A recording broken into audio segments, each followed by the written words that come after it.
Pickaxe. Hello and welcome to the podcast of this week's One Life Left Japanese travelogue show.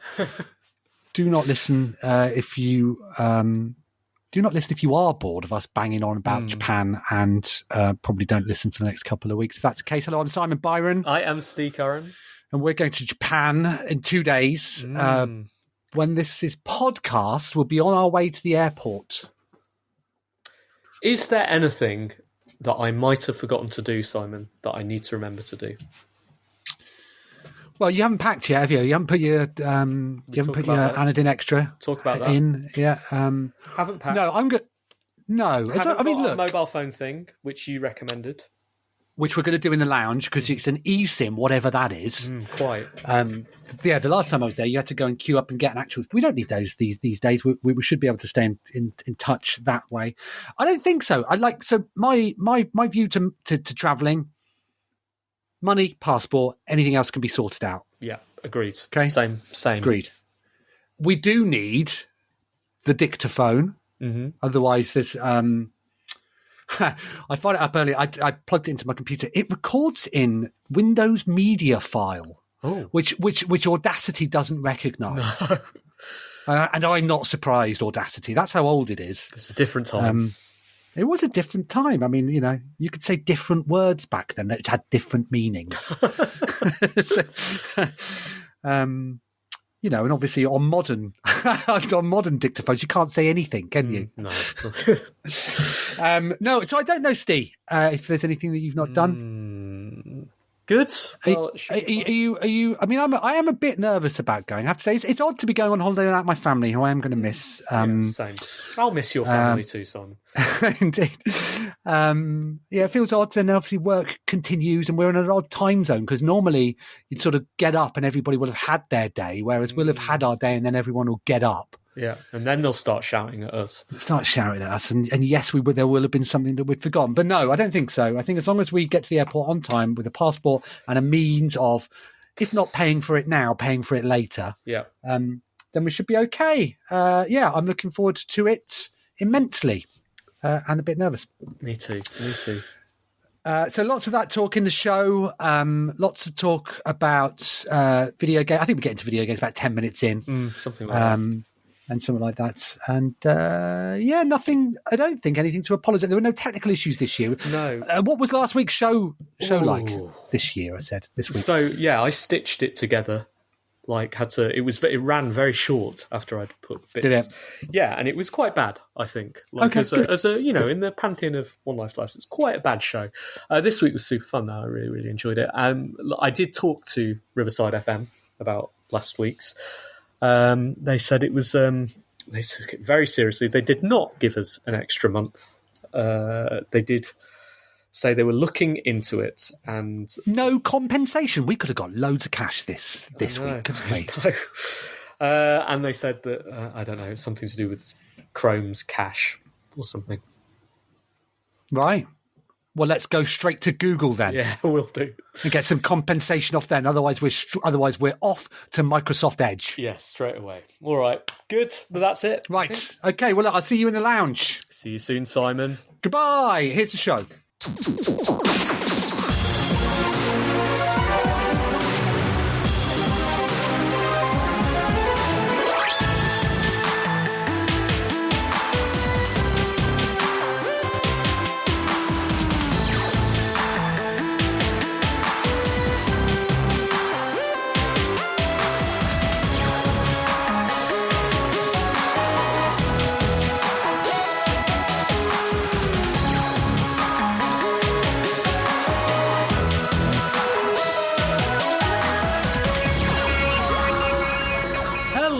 Good evening and welcome to One Life Left on Resonance 104.4 FM. We're a video game radio show. You can hear Simon's chair creaking in the background. Let's get ready to talk. My name is Steve Curran. Hello, I'm Simon Byron and this is my chair. Go on. Is it squeaky? It was squeaking a bit when you were shuffling around. I do have this habit of sort of on calls like this is of sort of doing that a bit and then doing that. I don't know why. It's just one of my quirks. It's one of those things that makes me so adorable, Steve. That's what it is. Look at him shuffling in his seat.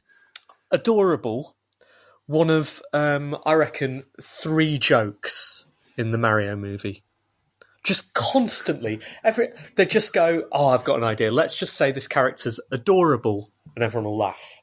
Oh, but he's so adorable. Ha ha ha. Saw the Mario movie this week, Simon.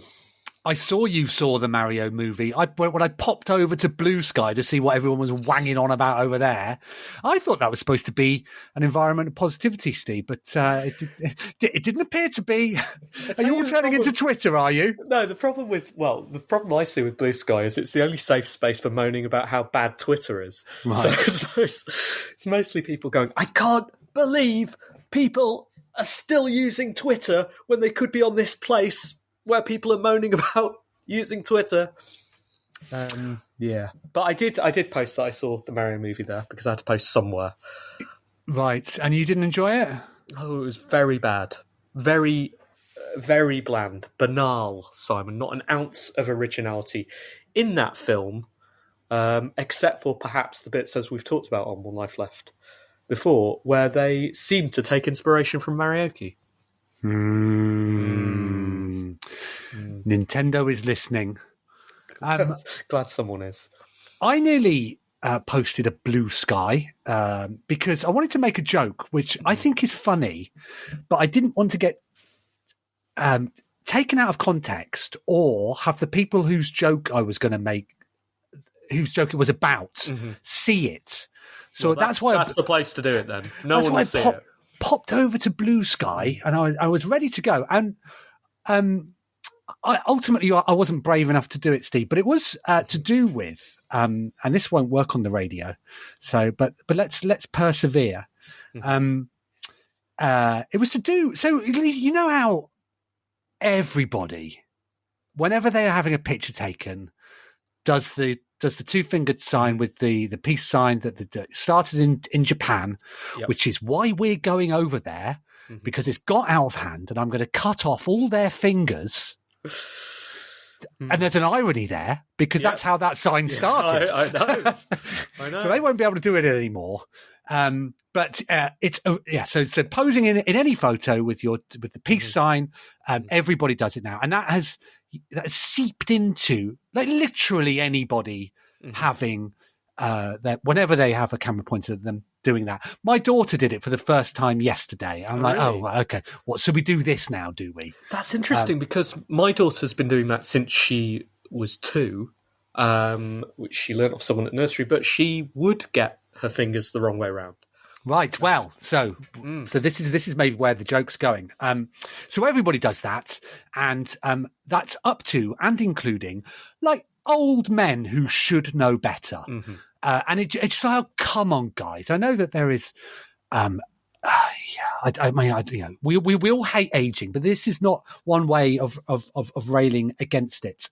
But, one man's peace sign in America, they don't care which way round those fingers go. They don't. And I saw I was popping over on LinkedIn the other day, just for a bit of encouragement. And you just see how well everybody's doing. Everyone's doing really well, actually, Steve. And there was a post from a company that was doing a sponsored video, which was indies. Should you come to us for funding? And there's a picture of an old man, and he's got his 2 fingers, but his fingers are turned up the wrong way round.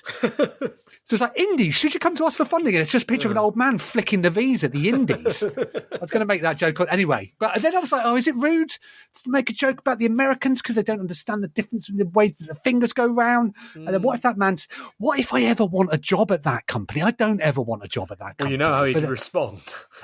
That's right. Anyway, so that's what I was doing there on Blue Sky, Steve. Fabulous. I was lurking, long-time lurker. It's been a busy week, Simon. How's your week been? Well, it's only half a day old. Well, I mean, since the last time we did... No, what I mean is, and it's been incredibly busy because, in 2.5 days, Steve, I'll be looking across to you. You're sat by the window. I prefer a window seat.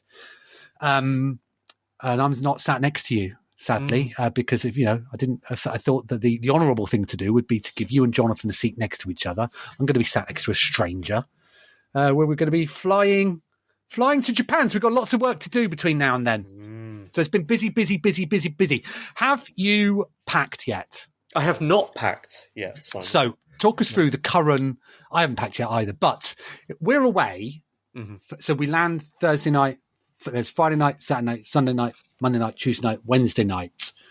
So we fly Wednesday, we land Thursday. It's like effectively 7. Well, it's 6 nights, but then we fly back on the 7th day. Out of that, how many pairs of pants are you going to pack? Obviously, that number. Exactly that. Not that number plus 1. Just in case. I hope if there's any kind of disaster that I'll be in a position to buy more pants. Say my luggage doesn't arrive, Simon. No. I'll be in a position to buy more pants. Do you carry some pants in your carry-on in case your luggage gets lost? I don't fly by the seat of my pants like you do, Steve. It's always It's always nights plus 1, just in case. No, I've not wet myself for years, but I'd still pack pants plus 1. Okay, pants just in case. Good. What's the first thing you pack when you go to pack? What do you think I need? It's always pants plus 1, and then socks plus 1. For me. No, but okay. Always, first thing I put in my bag, passport. Always, because you can deal with everything else, right? Contraceptives. Just being safe, Simon. Just in case.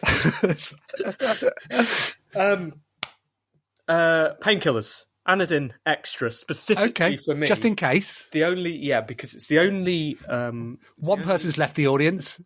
I wonder if that was one of our wives. What a joke. It's just a joke. Many medications exist. Specifically, that's the only one that cures hangovers. And I saw on our itinerary, we might be going to a wine cave. And then, counting the number of days and providing the right numbers of socks and pants. How many jeans you taking for the trip?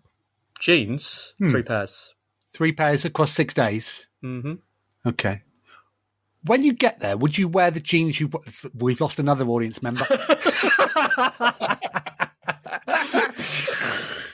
Maybe we should talk about video games.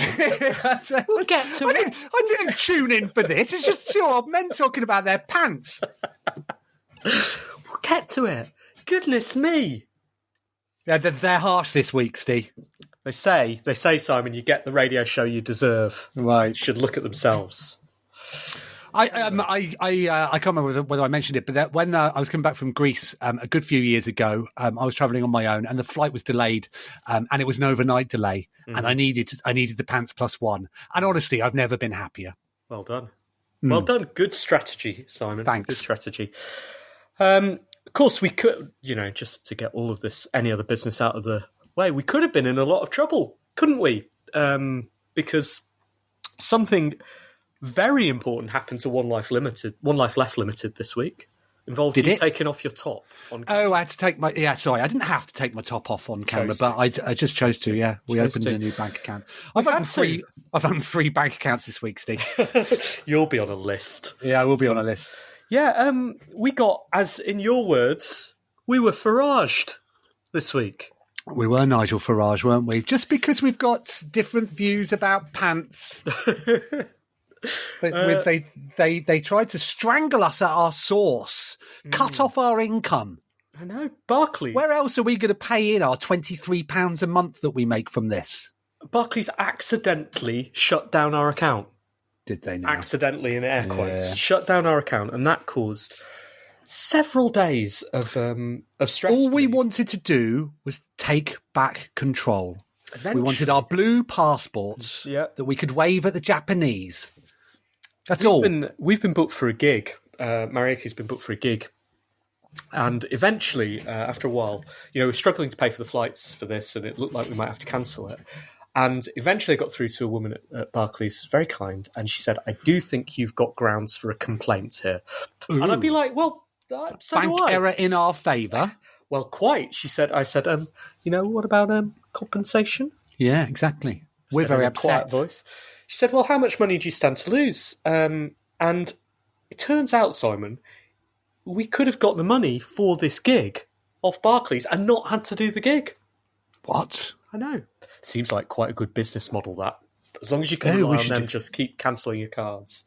Yeah. Well, not just cancelling the cards, shutting down the account. Anyway, that hopefully is on its way to being resolved. We will have spending money in Japan, and we will be able to record two shows out there. Maybe. I've just restarted my my old Olympus dictaphone. Is that a dictaphone? Are you just pleased to see me? Look, what's the last time that I used this for the show. Hello, what are you doing in my house again? I just played Lego Dimensions last review, and now I'm playing Action Hank. Action Hank, that's not out till March. How are you? Can you hear that? That's Dexter. Oh my goodness. Little baby Dexter playing Lego Dimensions. That was the last thing we recorded on this. Wow. Okay. I'll be bringing that with me for a little. I think we're going to try to do 2 shows, aren't we? One of which will be like a travel log, and then we'll sit down and record another. Yeah, sounds good. Okay. Good. Well, I think that's all our other business. Show warm-up complete. I have to say, it's been a struggle getting the news stories this week. Okay. This week, more than ever, I think no one's really been trying in terms of having anything newsworthy. But B, all of the game sites that Charles Botts scours, they all have exactly the same news stories. Exactly. So they're not great this week, Steve. They're not great. Well, let's find out. Here we go. Here's Charles.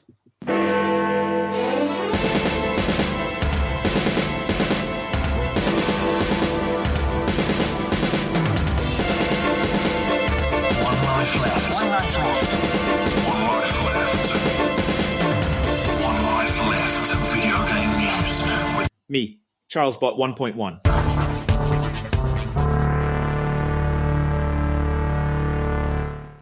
In a classic case of too hot for TV, or in this case too hot for Nintendo and Xbox, developer Puppet Combo's upcoming horror game, Christmas Massacre, will only be released on PlayStation. The game, which features a flamethrower-wielding Santa, was deemed too crazy for other platforms. This is a bit of a head-scratcher, as Puppet Combo's previous similarly themed game, Cannibal, was available on all platforms. The reasons behind this selective censorship remain as mysterious as my Aunt Mildred's fruitcake recipe. In an attempt to unravel this enigma, I reached out to Microsoft and Nintendo for some clarification. I tried everything from sending smoke signals to carrier pigeons, even resorting to the good old-fashioned email. Heck, I even tried to get their attention by beating the world record on Super Mario Bros., but alas, no response. It's almost as if they've been taken hostage by a flamethrower-wielding Santa. Or maybe they're just too busy trying to decipher Aunt Mildred's fruitcake recipe. Either way, their silence is as deafening as the sound of a dropped controller in the middle of an intense gaming session. What's going on here, Simon? Why has this happened? Is this just a PR thing? It's too hot for other platforms. It is often difficult to know exactly what is going on. I think each of the closed systems, the closed console systems, has a slightly different way of approving stuff, slightly different things you're allowed to do on them and things you're not allowed to do on them. So yeah, it strikes me as a developer making the best out of a bad situation. It's too crazy for Xbox and Nintendo. I wonder if that was their official response. This is just too crazy. It's too crazy for us. Yeah, we shall see. It's I'm not sure who is the most lenient. I'm not exactly certain what policies this has fallen foul of. But he seems to be making some noise through it. So good luck for him. Well, I guess that's maybe at that point, so say you submit to 3 platforms or 2 platforms and you're rejected from one, and the changes you have to make are significant, or however significant they are. I guess at that point you balance that with the PR boost you may get by being a news story in a video game world that seems to lack news at the moment. Yeah, so yeah, exactly. If you said something last week, it turned up on all the games websites, wouldn't it? So there we go. I do, obviously you have to give everybody the right to express themselves as long as they are doing so within the laws. I do wish there was a bit more curation on Steam, Steve. If there is some absolute filth on there. It's sometimes quite difficult to browse Steam in a public forum because of the filth that's on there. Absolutely. But it also it floods the new and trending section, I've noticed. And that was something you were talking about the other day, like the importance of being on the new and trending thing. I saw a very rude game. Was I think the top 5 games on there, 3 of them were rude games. Yeah, rude games. Rude games. That's the genre. It's one of the little tags you can. Well, I mean, this week more than ever was one I'm gone. I cannot believe this is on the front page of a digital store. Now, I don't play these games, and I'm not, and that's not. I genuinely don't. Oh, hang on a minute, though. I do share my Steam account. 15-year-old boy, don't I? But I don't. Simon. Okay. Simon. Yeah. I don't. Okay. And I can say, hand on heart. As long as that is where your hand is. There's so many things I wanted to say there. Yeah, I know. It's tough, isn't it? It's tough. The sexiest video game I have played on Steam is Hatterful Boyfriend. Okay. And I also played, after Hatterful Boyfriend, I played a game where a similar type of games, I'm sure I've talked about it on the show, where it was Hatterful Boyfriend but with tanks, Panzer tanks, and they were girls instead, and that was rubbish. And I have not played any of the increasingly filthy games that have followed that, and still, because I assume that's what you were going to say, you are surprised by the recommendations. New and trending? I mean... sorry, there was one, and maybe... So actually, I know that new and trending is not algorithmic. I know that it is country-based, and it won't show you things that you own, actually, which is proof, Steve. There's proof that I don't own these, because that's where they... just unbelievable. Unbelievable gifts. I mean, I'd like to think I'm a man of the world, who's not easily shocked. But crikey, unbelievable gifts is a good feature title. Could describe one. I was going to read out a couple of the public reviews of these, but even though that, given this show is broadcast before the watershed, it wouldn't use any actual swear words, but it would be describing an activity, Steve, that certainly should take place after the watershed. In a move that's ruffled more feathers than a fox in a henhouse, Activision and Xbox have decided to bombard players with full-screen ads for Call of Duty, Modern Warfare 3 on the console's homepage. While some might see this as a savvy marketing ploy, the gaming community has reacted with the sort of enthusiasm usually reserved for a wet weekend in Skegness. The ad, which pops up faster than a meerkat at feeding time, has been labelled vomit-inducing and unacceptable. It seems Microsoft's recent acquisition of Activision Blizzard King is already bearing fruit, albeit of the sour variety. And it doesn't stop there. Imagine booting up your Xbox to see a full-screen ad for World of Warcraft plastered across your dashboard, or finding an ad for Candy Crush Saga hidden in your Microsoft Word document. Perhaps you'll even spot a Call of Duty ad lurking in your Outlook calendar, reminding you to take a break from work and join the battlefield. Or maybe you'll be greeted with a pop-up ad for Overwatch while trying to navigate through your PowerPoint presentation. It seems that no corner of the Microsoft universe is safe from Activision's relentless advertising campaign. It's like a bad joke that keeps on giving, only it's not funny, and it's starting to get annoying. Which I thought we could use as a show description. Yeah. I like that Charles has just made up loads of stuff and says it seems there's no escaping it. That's right. I did ask him to speculate on what Microsoft could do next, given that they're already abusing their power. Did you see this when you fired up your Xbox this week? Don't have an Xbox, so no. Wow, so there's no way of them getting you like this. But yeah, it's I mean, I didn't see it either. I saw three news sites writing about it. But yeah, full page advert when you booted it up.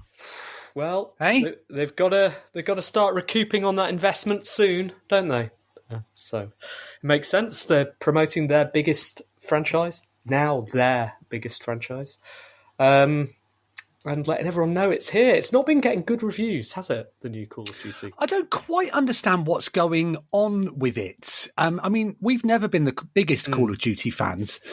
So I haven't played any of the new releases for many, many years. But this is Modern Warfare 3, which I believe you have to download. So you don't download Modern Warfare 3. You download their Call of Duty wrapper, which is it's a big. It's like a 100 gigabyte launcher. Yeah, I saw a headline, one of those clickbaity headlines that said the gamer's worst fears confirmed, and the sort of body of the text was, that you have to launch Modern Warfare 3 through Call of Duty 2 or something. Right. I don't understand, and I did not care enough to pursue it. Maybe that's why they need. I mean, maybe they should just be a full page takeover of just the instructions on how to play in the future. It's not been getting good. People hasn't been getting a good reaction because of that, but then also the single player campaign's about sort of 3 or 4 hours long. Apparently, sounds too long. Sounds fine. Yeah, exactly. Get that done. I'm not even certain, because you can't tell when a game comes out these days either, can you? Because you've got people playing it early through early access, and then it launches within another game. It's just impossible to know. I like the games are too rude these days. You can't even tell when they go. Everything's too loud. We're really leaning into the old man thing, aren't we? Sega executive Osamu Ohasi has set his sights on Sonic outdoing Mario, both in gaming and on the big screen. Despite Sonic's global success, Mario has always had the upper hand in terms of financial success and critical acclaim. Ohasi dreams of Sonic being played worldwide, a Sonic movie outperforming Mario's, and even a Sonic attraction at Universal Studios Japan. However, these are ambitious goals considering the current standing of both franchises. Meanwhile, Sega has announced a new 3D Sonic platformer, Sonic Dream Team, exclusive to Apple Arcade following the lukewarm reception of Sonic Superstars. To make Sonic more popular than Mario, perhaps we could start by giving Sonic a moustache and an Italian accent.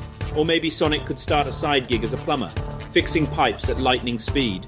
We could even introduce a new power-up, a golden chili dog that makes Sonic invincible and gives him the ability to throw fireballs.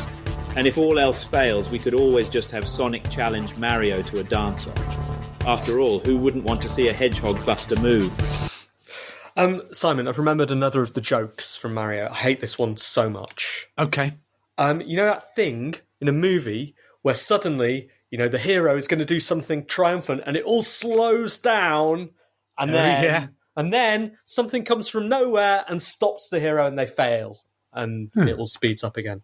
It does that like 3 or 4 times as well, and it is tiresome every time. But my daughter said it was her favourite movie ever. When my daughter watched it, she didn't like the Bowser bits, so we were watching it in 3D, and every time the Bowser bits turned up, she had to look away, and so she only saw a fraction of it, but heard it all because it's so noisy. Yeah, it is so noisy. Everything's too loud these days, Simon. I'm excited about the new Sonic game. What? Yeah. Is it going to be bigger than Mario? It looks fun, it looks bright, it looks simple, and it's made by friend of the show, Joel. So it's going to be brilliant, I'm sure of it. When's it coming out? Don't know, 7 out of 10. Review in the news section. Did you see Sega someone, I think it was Phil, posted on our Discord that Sega have mentioned their Super game? Yes, after we speculated last week, they've given an update where they said that this Super game is progressing steadily. Good to know. Is that what you want from a Super game? Yeah. I mean, actually, what they should be going is going, crikey, like it's honestly, we can't stop it. It's going incredibly, rather than we thought it was progressing steadily. We looked away for a moment. Stop it. It's over the moon somewhere. It's going. Yeah, I don't know. I'd love to know what it is, though. Well, they've said that. If this isn't an endorsement, if this isn't someone at Sega being a hype man for it, The quote goes, "I encourage stakeholders to look forward to the fruit of our efforts, which include R&D to create a game that builds a whole new worldview involving the entire gaming ecosystem, including not only players, but streamers who stream the game and their viewers." So it's game on Twitch, then? Sounds like it, and it's Fall Guys. Fortnite's nostalgic journey back to its roots with the reintroduction of its original map, humorously dubbed Fortnite OG, has led to the game shattering its own record for concurrent players, hitting an impressive 6,172,463 users. The Battle Royale mode also set a new record, with 3,109,888 players online at the same time. Epic Games, the game's developer, is closely monitoring server health and warning players of potential short wait times during peak hours. The Fortnite OG season, which kicked off on Friday, will culminate in a reimagining of the iconic Black Hole event and a fresh Chapter 5 map design before Christmas. As we revel in the success of Fortnite's return to its roots, one can't help but imagine how other games might benefit from a similar approach. Perhaps we'd see Monopoly, the Great Depression edition, where players can only buy properties with actual gold bars. Or how about Super Mario, Plumbing Reality, where our favourite Italian plumber spends more time unclogging toilets than rescuing princesses? And who could resist Call of Duty Pigeon Post, where all messages are delivered by carrier pigeons in real time? Ah, the good old days. Even Charles sounds bored of himself by the end of that. I've quite liked him speculating around the news stories this week. I think he's been on good form. Good form. So, last I heard, a couple of months ago, from an industry insider, they tapped me up at an event. They said, "Steve, you heard? Fortnite is on its way out. Have you seen the numbers? They've been dropping and dropping and dropping and dropping and dropping." I was like, mm-hmm. And then they just disappeared into the shadows. That was it. What sort of events do you go to where these industry insiders are? Clandestine events on catamarans, Simon. Okay. It's very hard to be hidden. It's very hard to drift into the shadows on a catamaran. So the this is their OG event. Now, they've been making a lot of noise about this, and as they should. Biggest numbers ever on Fortnite.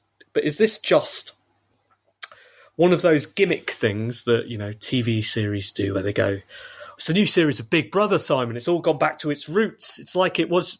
And then there's a little bit of a spike and then it wanes again when all of the people have gone back for that kind of hit of nostalgia, drift away. Or is this a new start for Fortnite?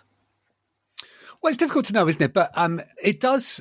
I was quite encouraged by this story because it did show that in all the years that Fortnite has been running now, and everything that they've done to it since then, and the reason why they introduced different events, stuff that's happening, all this sort of stuff, new things, what you can do in it. Actually, when they returned to the thing that everybody fell in love with right at the very start, they've all flocked back. I thought that was really interesting. And, obviously it won't stay the same for long, but hopefully that should give them some... Is that to do with the mechanics, right? I have no doubt that the mechanics on some level that they've introduced are more interesting and better on some axis. But like I say, there's no substitute for nostalgia. Right, and if I was marketing this or targeting, I'd want to bring back those old players and say, "Hey, this weekend it's all going back to the start." Right, when these people were kids, they'll come back for a bit. Surely, but when was that? 4 or 5 years ago? Can you be nostalgic for 5 years ago? You definitely can. If you are before the pandemic. Yeah, we all worked in offices then, Steve. Are we nostalgic for offices? No, because these players presumably were mid-teens then. And are now, early 20s, and they're like, "Oh yeah, let's put the gang back together. Let's play Fortnite." And I'm not convinced this will stick. Like, I don't know how many of these players are new players. Presumably, Epic do. Hey, when you go to your next monthly meeting of the games industry clandestines, maybe when the industry insider sidles up to you, you can just say, "I don't think this will stick," and then walk away. Hide in the shadows. Hexworks, the mischievous masterminds behind Lords of the Fallen, have decided that you are having a bit too much of a good time. they've released a patch to make the bosses even more formidable. The Sanctified Huntress has been given a new trick up her sleeve. She can now dash teleport when cornered. Griefbound and her minions have also decided to turn up the heat, increasing their aggression. The patch has thrown in a mysterious boss at the bottom of a very dark place, who's been given a serious power boost. Other adjustments include ramping up the mana cost for boss weapons and extending weapon levels from 5 to 10, which has caused quite a stir. So, players, brace yourselves. The Fallen Realm is about to become a whole lot more challenging. Now, if we wanted to make some classic video games even harder, we could take some humorous steps.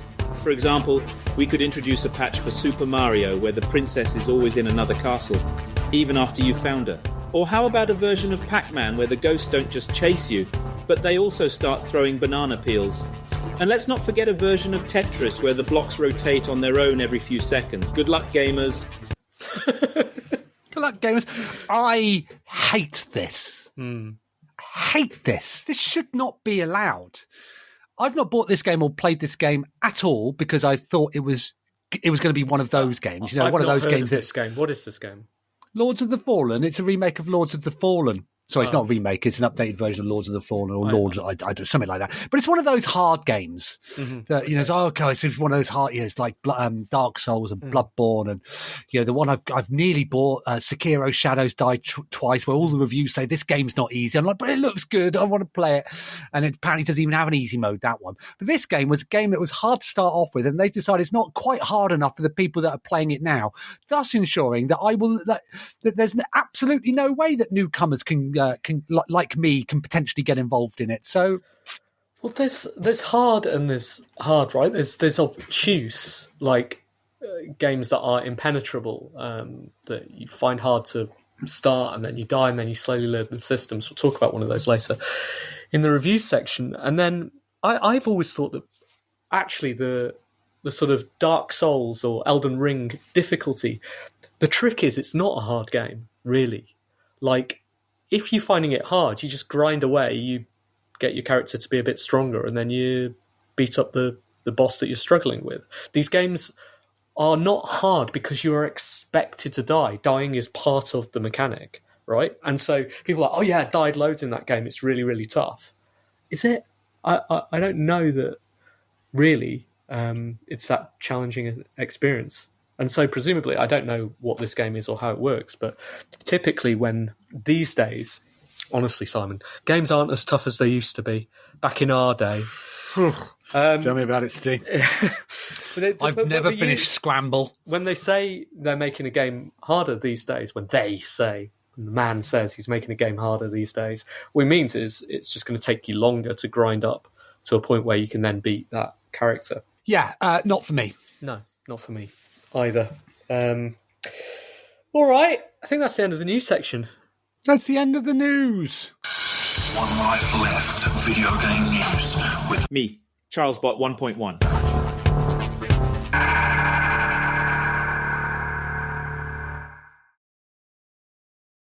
You're listening to One Life Left on Resonance 104.4 FM. It is our final ever show before we go to Japan, which we are leaving for on Wednesday.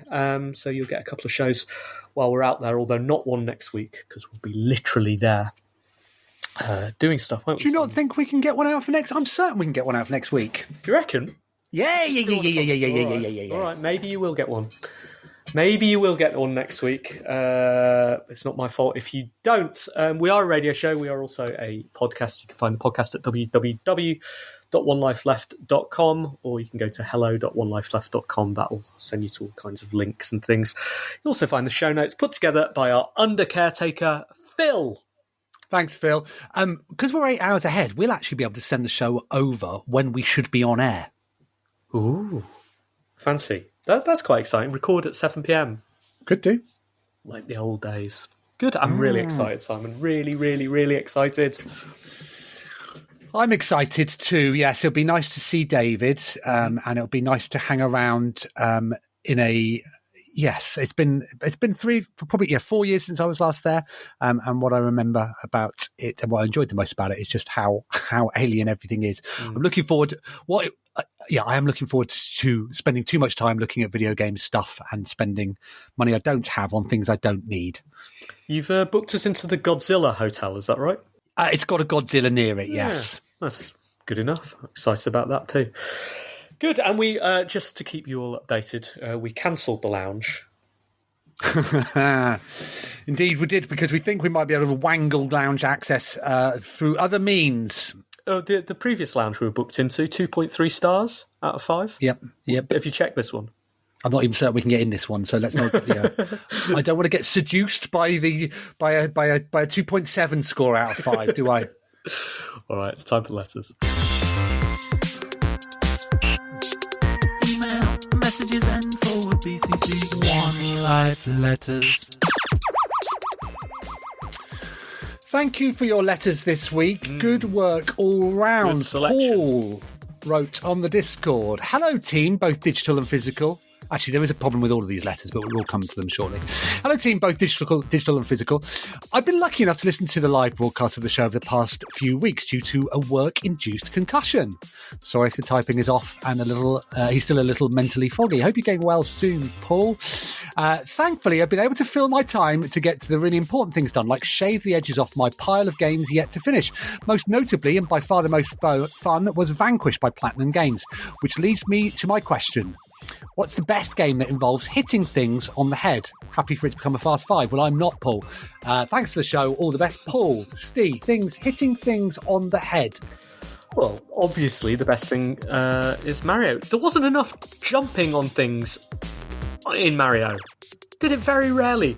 Did it a little bit in the forced-in Mario Kart sequence, which was by far the most annoying sequence, I thought, where it was just like, we've come to Donkey Kong Jungle Kingdom. Oh, well, this calls for us to get on carts to go somewhere. Rainbow Road sequence, just boring. Anyway, they jumped on some heads there. It was not as satisfying as it is in the game. I've been doing a lot of jumping on heads in Mario Galaxy, and it is always fun. Jump on a piranha plant. Good times. Anything else involves hitting things on the head? Whack-a-mole. There's a video game I'm thinking of where you get a big hammer out and you whack it on something. It's a 3D game, might even be a Mario game. I find hitting things on the head actually quite challenging normally. So if you're offered a choice of weapon, one that goes in the sides, I think is usually better. Ben writes, "Hello team, almost certainly not plus a super special guest. I was a bit put out to hear Simon from Hitchin use his Charlton Heston CD-ROM toilet paper anecdote on a rival station. So put out that I can't even think of a question to extend this letter. Maybe a Fast 5 about letters in video games. Cheerio, Ben." Oh, it's been a big week for me, Steve. Tell me more, Simon. What's this about? I wrote a letter in to the Ellis James and John Robbins podcast a couple of weeks ago. I wrote it and sent it off, and then sent it off. Immediately regretted sending it off, and then forgot about it until Saturday morning. I wake up, my wife has got a notification from Harold, who listens to the show as well. Hello, Harold, who just goes, "Is Simon from Hitchin?" And it was me. And they read. Anyway, the really cool thing about that is that a few people have messaged me over the weekend to go, "Was that you? Was that your story on the Ellis James and John Robbins podcast?" And it's enabled me, Steve, to start a list of people who are cool in the video games industry because they've sort of outed themselves as listening to the Ellis James and John Robbins podcast. I didn't hear anything from you, Steve. No. I don't know what an Ellis James is. "Dear team and SSG," writes Smorgeezy, "I remembered another game that makes people ill. Borderlands makes my mate feel sick. Anyway, have a great time in Japan. Do all the letters. Do have Fast 5s now. Fast 5 games starting with J, Simon." Jumpman. Very good. Jurassic Park. Very good. Jurassic Coaster. You love that one as well. Your wife does. Jumping Flash. Yeah. I think that's it. Jet. Jet Set Radio. Very good. That's 5. One more letter. "Dear team, And CharlesBot 1.1, good luck in Japan. What unusual thing are you looking forward to eating in Japan? Love the show, Zubair. So there's a little concern about what you're going to eat, Steve, isn't there? Because our host, who's been pulling together an itinerary, has highlighted that it's difficult to get vegetarian food in Japan. I think it'll be fine. That's the best I've got. I think it'll be fine. Well, so the unusual thing you're looking forward to eating is meat. Can't wait. Can't wait. Looking forward to eating weird candy. Vitamin C drinks I remember being in love with last time I was there, just 10 years ago. What were you doing there the last time you were there? Last time I was there, I was on a Nordic trip, business trip, as an honorary Viking. Nordic Game took me over there. Okay. Nice. The food I've enjoyed previously, the beef has been very good. The ramen has been spectacular. It's just all excellent. It's just all excellent. We might not come back. We will come back, but we might not. Good. Thank you for all of your letters this week. Let me just... Did we have any emails? Let me just... I couldn't find one. I did just scan. Oh, okay, cool. Now, just to go back to me having a letter read out on another show, I have to say, it gave me enormous pleasure to hear. I mean, first of all, I was terrified, right? I was terrified that the way, because it's very different writing something that is then going to get read out by someone else. And I was like, after I sent it, I was like, oh, I shouldn't have said that. And then after it was read out, I was like, oh, I could have made a joke. In fact, my wife, she suggested a fantastic finale that I could have included, and I'm annoyed that I didn't. But it was probably slander. That's spoken, isn't it? It would have been slanderous. But I got immense. Honestly, I was on a high over the weekend, and it was nice hearing from other people. So the point is, write in. It's honestly having your words read out on a radio show, even one like ours, can just be enormously satisfying. Plus, it will enable you to start compiling your own list of the cool kids who else listens to One Life Left. So please do keep them coming. Email team@onelifeleft.com.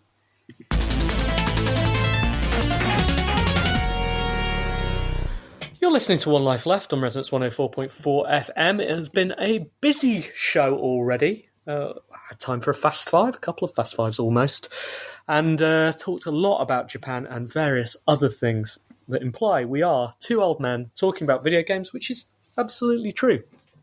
We've got the reviews coming up in a second, but do we have anything else we need to deal with before then, Simon? No, it's just been a super busy time, really, hasn't it? And so, Japan has been in the calendar for a while. And all eyes have been, it's been launch Hexarchy, go to Japan, come back, my birthday, Christmas, we go again. We go again. I've been busy making video games, and I might have my puzzle game ready for a limited alpha version quite soon. So if any listeners are interested in getting in on that, please join the One Life Left Discord, which you can find in the show notes, and have a chat. We're going to invite a few people to play it and see what you think of it. You've seen it, haven't you, Simon? I've seen it. Do you know what? It's annoyed me how good it is.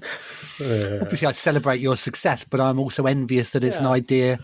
It's a brilliant idea. That's the right reaction. But it's getting very, very, very close. And the other game, the roguelike, is also getting better as well. I had a really good time playing that. So just in time for us to go away and take a week off. I would say as well, on the Maraoke front, we do have a gig coming up in Amsterdam.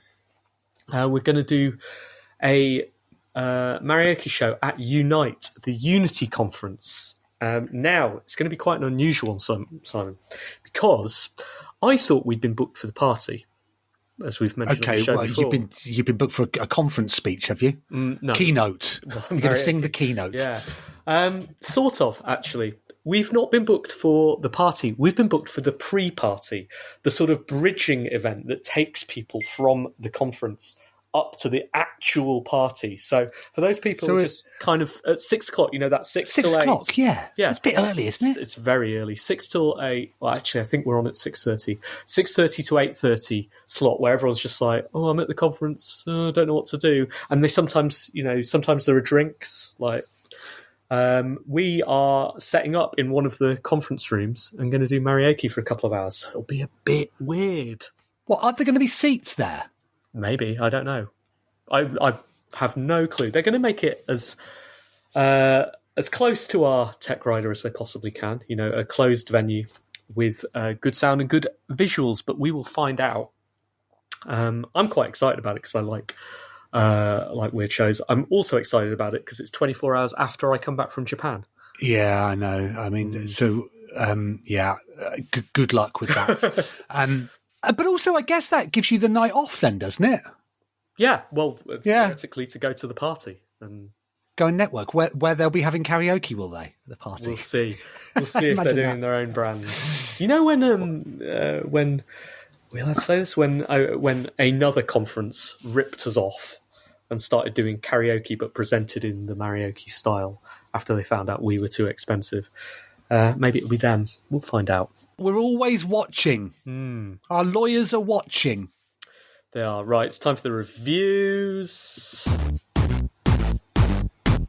Here are the reviews. Simon, what have you been playing this week? Well, in keeping with the theme of an old man talking about video games, this week I have been playing games based around Robocop and Aliens. Honestly, it's like the 90s, 2000s, that other one, and this one never happened. Now, I have heard a lot about this Robocop game. People are enjoying it. Are you? Well, I've played the opening mission because obviously what I'm doing, Steve, is I'm loading up my ROG Ally to take on the plane, where I will then not play any of the games that are loaded up to play it. I did think, because I've got my so that's just like an 8-inch screen. I'm bringing my tablet with me that's got lots of video things to watch on it as well. See, I've found a way of connecting my ROG Ally with the tablet to be an 11-inch screen, basically. And I thought, we could have a FIFA tournament on the plane. We won't. I'm going to say, this stranger sat next to you on the flight. They're going to love you, aren't they? Well, I won't be playing the Robocop game, because let me tell you, if the games we were talking about earlier weren't suitable for one reason, this isn't suitable for another. It's incredibly violent. And, it celebrates that, as the film does. And so, yes, it runs pretty well. I will have the option of not playing it on the flight, but I am looking forward to getting stuck in. But what I have been playing, and it's something that hasn't happened to me for a long time, I started playing Aliens Dark Descent. I'm not sure what. I thought, I'll just load it up and see what it's like. Not expecting much from it. Now, it is rated very highly on Steam. And, there are a few Aliens games that I've not played. And I wouldn't necessarily describe myself as an Aliens fan. I mean, yes, I like it and I have watched them. But, I don't find myself thinking... I don't have Xenomorph statues, Steve. I'm not one of those H.R. Geiger fans. So I loaded it up, and it's weird. Like, it's not a AAA game. It's probably slightly more than a AA 2.5. So it's clearly got high production values. Made by a team I'd not heard of, but it's effectively cannon fodder in the Aliens universe. I'm sure that there are probably more contemporary games that you could compare it to, but it's basically cannon fodder with XCOM. So it's a story-driven squad game where you indirectly control the squad. So you load out your squad of 4, you pick them, and over subsequent levels they earn skills and level up, and you can expand upon their armory, etc., and then you sort of left click, or you push X if you're playing on the console, where you want them to go, and they'll find a route there. They'll automatically open fire on anything that sort of comes in front of them. And so I'm only within the first world at the moment, but I've played, 5 or 6 hours of it, where you keep going back to the same base. And what's interesting about it is that you land at a location and it has a number of objectives, some of which are story-based, some of which are incidental. And the idea is you do as much as you can within that base before getting back to the armored personnel carrier and getting back up to the spaceship that is off planet. And as you're doing this, your squad is becoming more and more pressured, so they are getting stressed, which affects how they aim and what they'll do. As you're doing it, the aliens, the more you encounter the aliens, the more aggressive they will become, the more they will hunt you down, and you've got finite ammo and stuff like this. You can create moments of temporary safe space where you can weld yourself into rooms, and that's when you can sort of reset all the emotions. But what's interesting of it, and it reminded me of The Swindle and those types of games, is that it's a game where you push your luck, where you are, this objective has just opened up. Now I can, and so every time, but then when you go back off planet, every time you advance a day, the aliens on the planet grow stronger. So it's balancing what you can do now with the luxury of then going back and having the game save. There are save moments within the game itself, but bits where you know that you're safe, but when you come back, the aliens will be slightly stronger. Now, I don't know how significant their strength over every day is, but they have sort of levels of it. But sort of certainly mentally, you're like, oh, okay, I'm here now. I will just try and do this. But it's got permadeath in it, so that if any of your squad members die, that it can be that they get dismembered or they can get dragged off by the aliens, and you've got to sort of re-go. And then you can instruct them with special moves and using their abilities and anything that you're carrying on you by either having a pause menu that stops everything, or you can really slow it down. It pauses for me because, as described, I am old. It's just really good. It's stressful. It looks beautiful. It's just, it's super tense. I'm thoroughly enjoying it, even though I hate it. 7 out of 10. Well, I've been playing a game that has some things in common with that, and it's also very, very different. I've been playing Caves of Qud. Have you heard of that? Okay, that's the first time I've heard of that. Spelled Q-U-D, the last word. It is a roguelike in the traditional sense. That's why I've been playing it, because someone recommended it. Various things in common, many, many, many things different with one of the things I'm trying to build at the moment. And I would describe it as an adventure game version of Dwarf Fortress. Like Rogue, the traditional Rogue, where you are a character going through dungeons, but with the expansive, generative nature of Dwarf Fortress. And it's set in this brilliant, fictional, non-tropey world. It's all new. The monsters all have new names.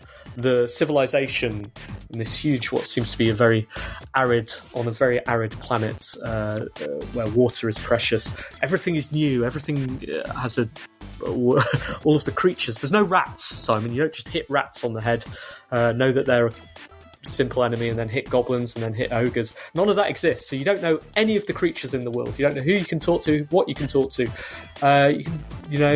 Don't understand what the plants are, don't understand anything about the ecosystem, and I don't understand how to survive because I just keep dying. And I'm pretty sure I'm choosing the options that are like, this is the simplest option, this is a character that's very survivable, you should be able to do it, and I die without being able to do almost anything. And when I do something, I end up running out of water, and then sometimes I manage to scavenge a bit of water in a cave, and I'm like, okay, I understand it, and then I get killed by something else. It is brutal, so difficult. Again, in a way that Dwarf Fortress is difficult, and I believe Dark Souls is not. I am compelled by interesting settings and interesting systems, and this is both of those. But I don't think I've ever rage quit more, or at least in recent memory. Like, I will play and I will carefully beat up some monkey-like things to level up to level 4, and then my character will gain an extra ability, and I'll be like, oh, this is good. Now I'm really, really powerful, and I understand what I'm doing. Cool, I'll go in there. And then, like you just alluded to, I will take a risk, and I will end up dying because of that risk, or because of some system I don't yet understand, and I will go, that is not fair. This is absolute... word and then I'll Apple queue out, and then 20 minutes later I'll go, I'll try it again, because there are so many mysteries, so many things as a game designer I don't understand how or why they're doing it, and so many things as a player I don't understand how to conquer, that I am compelled to keep coming back. I don't know that I know enough about the game yet to recommend it. It's still in early access, and I think it's been there for 10 years or something ridiculous. And so I also don't know whether certain things that I'm struggling with are broken. But I am definitely enjoying it as someone who likes investigating mysteries. 7 out of 10. So what prompted you to play it then, if it's been in early access for so long? Well, I was talking to one of my co-founders at my company. He said he'd been talking to someone else and said this person had recommended this game, Caves of Cud, and had I played it? I looked at my Steam list, and I'd got it like ages ago. I'd played it for 20 minutes, which is, either means I played it and didn't understand. That's what you used to do when you were reviewing them for Edge. Yeah, Steve. exactly. It seems like a 7, and. Yeah, I think I'd thought, I should go back to this when it's a little more finished. I don't think it's any more finished now. I think it is what it is, which is Dwarf Fortress with a better interface. The visuals are very, very rudimentary. They're not ASCII characters, but they might as well be. And the game informs almost everything that's going on through a text screen and scrolling log. But if you like that sort of thing, this is a very interesting practical example of those. It does some really cool stuff, like with ASCII-style animation. Like there's a smoke, fire, and embers kind of drift across the screen. Little sort of temptations to go in certain directions and that kind of thing. It knows what it is. I imagine most people will dislike what it is, but I think I like it. You've got to stop talking about that now, because every time you reference the style of the graphics, it makes me feel, I think of Paddy McGuinness, where you say, no ASCII, no likey, or something like that. Very good. All right, that's the show. Anything else? We're done, aren't we? I say that's it. I hit a key, it turned my mic off. Wow. Interesting. We're self-censoring.